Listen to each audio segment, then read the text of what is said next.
Spooky cake!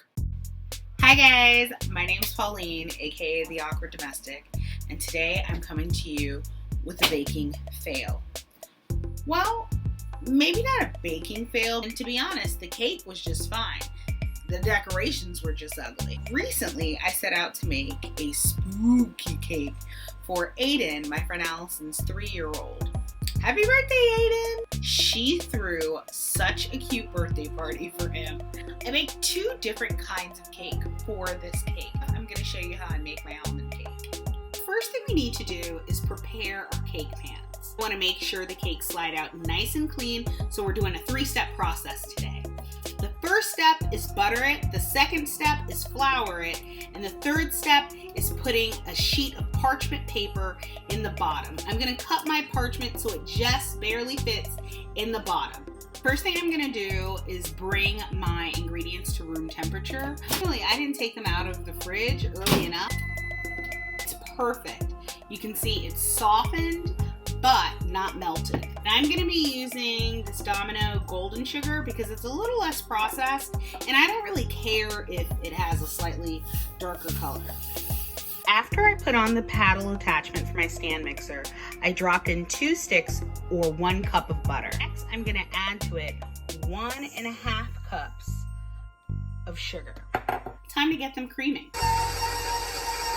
While that creams, I'm going to measure out the rest of my ingredients. I've scraped down the sides. I'm going to add my almond extract. Next thing I need to do is combine my milk and eggs in a separate bowl. Now this recipe actually calls for 6 eggs because we are only using the egg whites. All right, let's measure out my cold whole milk.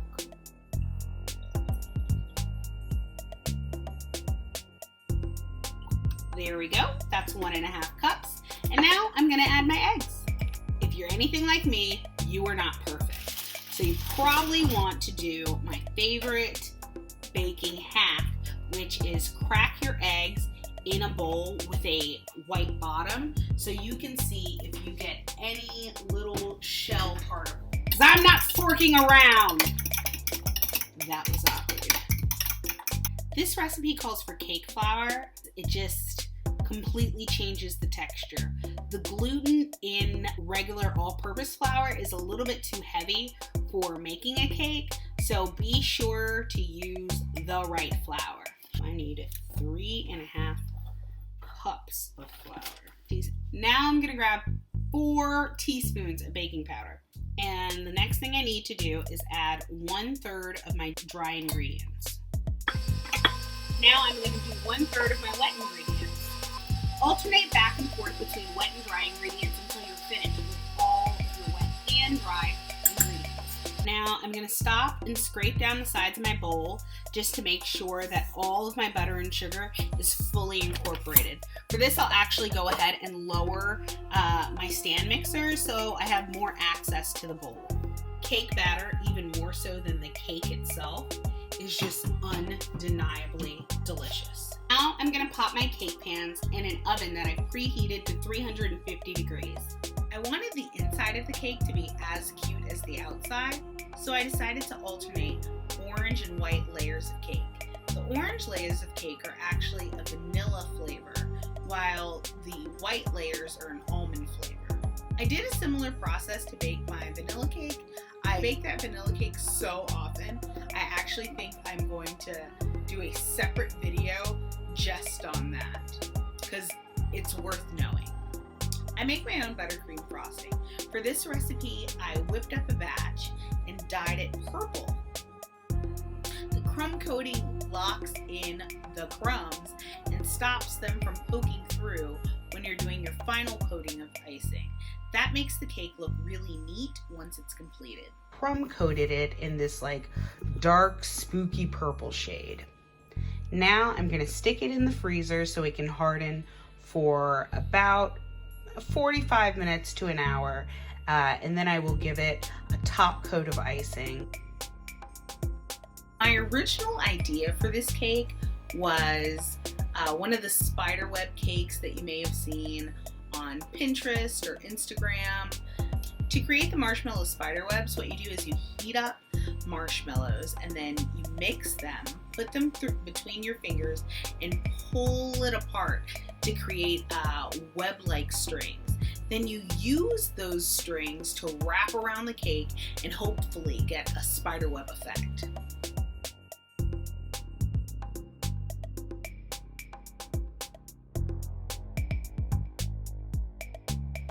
Unfortunately, I hated how it looked when I did it.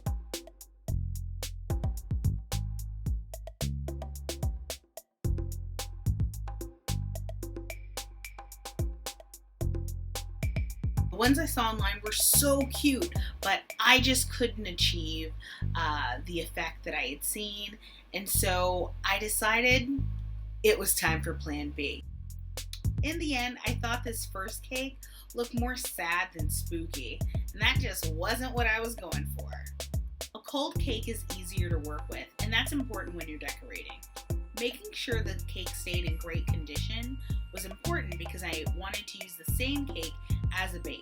I didn't have time to bake a whole new cake, and I actually didn't change the cake until I woke up on the day of the party. It was 7 o'clock in the morning, and I was like, ugh, this just won't do. So I decided to go with our second concept, which was a slime-like sludge or a drip effect down the side of the cake. To achieve this, I stripped the cake, as you can see here.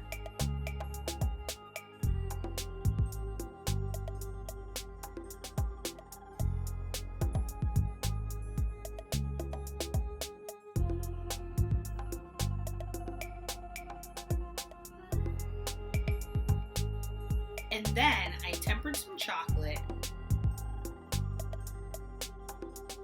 dyed it green, and took my time slowly pouring it down the side of the cake.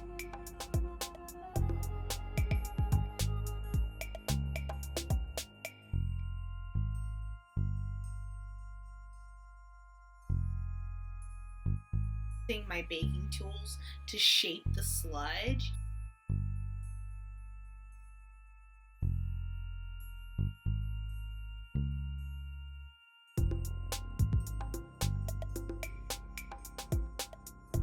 Took more effort than I had thought to achieve that effect. They ended up loving the cake, and I thought it looked just spooky and goopy enough.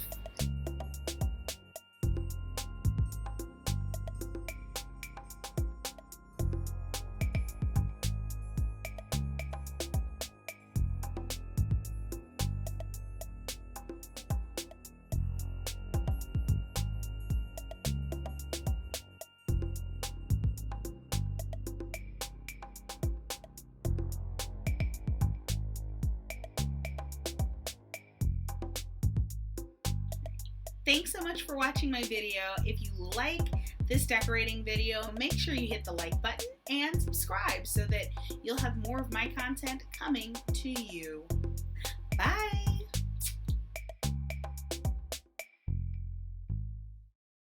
Spooky. Spooky.